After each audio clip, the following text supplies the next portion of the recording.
मध्य प्रदेश का मुख्यमंत्री कौन होगा, शिवराज सिंह चौहान या कोई और? मध्य प्रदेश विधानसभा चुनाव की जब सुगबुगाहट शुरू हुई तब से ही ऐसा माना जा रहा था कि इस बार बीजेपी के लिए चुनाव कड़ी चुनौती बनने जा रहा है। और इसकी पुष्टि तब हुई जब बीजेपी ने शिवराज सिंह चौहान को मुख्यमंत्री के तौर पर प्रेजेंट नहीं किया। ऐसा माना जा रहा था कि उन्हें लेकर एंटी इनकम्बेंसी फैक्टर होगा क्योंकि वे 18 साल से मुख्यमंत्री है। वही पूर्व मुख्यमंत्री कमलनाथ के नेतृत्व में कांग्रेस से कड़ी टक्कर मिलने की उम्मीद जताई जा रही थी, लेकिन जैसे जैसे चुनाव की तारीखें नजदीक आती गई, बीजेपी का केंद्रीय नेतृत्व और राज्य के मुख्यमंत्री शिवराज सिंह चौहान उतनी ही तेजी से चुनाव प्रचार में जुटे नजर आए। एक और प्रधानमंत्री नरेंद्र मोदी राज्य के चुनाव प्रचार का प्रमुख चेहरा थे और वो लगातार राज्य का दौरा कर रहे थे, तो वही दूसरी ओर मुख्यमंत्री शिवराज सिंह चौहान ग्राउंड लेवल पर लोगों से मिल रहे थे, जिसमें उनकी बार बार महिलाओं से की जा रही अपील खूब नजर आती थी। कभी शिवराज सिंह चौहान सोशल मीडिया के चर्चित नामों के साथ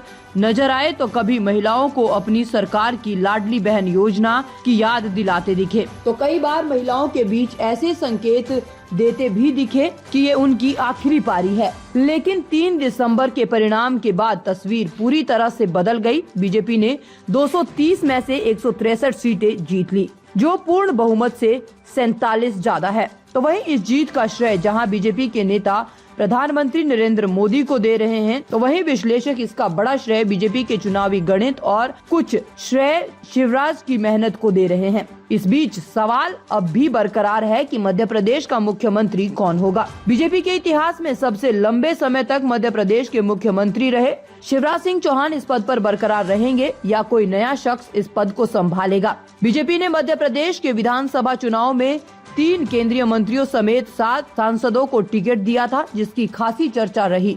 क्या इसमें से कोई इस कुर्सी पर बैठेगा? 18 साल तक मुख्यमंत्री के पद पर रहने की वजह से शिवराज सिंह चौहान को फिर से मुख्यमंत्री पद का मजबूत दावेदार माना जा रहा है। लेकिन चुनाव से पहले ही शिवराज सिंह चौहान को पार्टी ने हाशिए पर रख दिया था और उम्मीदवारों की लिस्ट में उनका नाम आखिरी सूची में आया था। हालांकि बीजेपी ने चुनाव प्रचार के दौरान पाया कि शिवराज सिंह चौहान की महिलाओं के बीच अच्छी पकड़ है और उनकी लाडली बहन योजना को लोग हाथों हाथ ले रहे हैं। मध्य प्रदेश चुनाव पर बारीकी से नजर रखे हुए न्यूज इंसाइडर ई ब्यूरो मनेंदु पहाड़िया कहते हैं कि शिवराज सिंह चौहान ने चुनाव के दौरान ये साबित कर दिया कि बीजेपी के लिए उन्हें नजरअंदाज करना आसान नहीं है। राज्य में मास लीडर की छवि भी सिर्फ शिवराज सिंह चौहान की ही है। ये वक्त ही बताएगा कि कौन मुख्यमंत्री होगा, लेकिन गुटबाजी जोरों पर है। वही ये बात कही जा रही है कि पार्टी के बड़े तबके का मानना है कि अगले लोकसभा चुनाव तक उन्हें मुख्यमंत्री बनाया जा सकता है,